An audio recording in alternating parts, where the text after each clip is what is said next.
zuhören. Ich rede auf 2 Sprachen.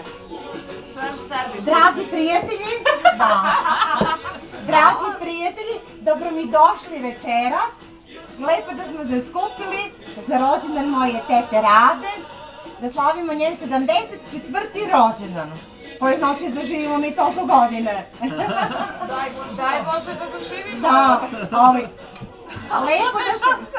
lepo da ste mi došli i u tom bih htjela da nas zdravimo, svi za njeno zdravlje i da dugo živiš, testo. Jer 100 godine. Živjeli! Živjela! Danas nam je lepi dan, lepi dan, lepi dan, mojoj teti rođendan, rođendan, rođendan. Danas nam je lepi dan, lepi dan, lepi dan, mojoj teti rođendan. Seppi ima postoga rođendan. Den? Seppi, man hast du Geburtstag? 4. 4. April.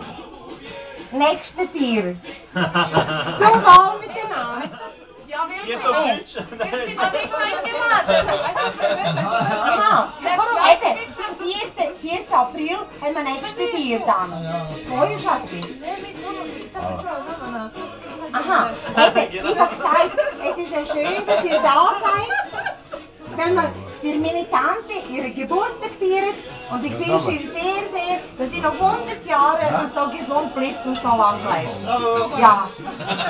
Super! Moj muž snima! Moj muž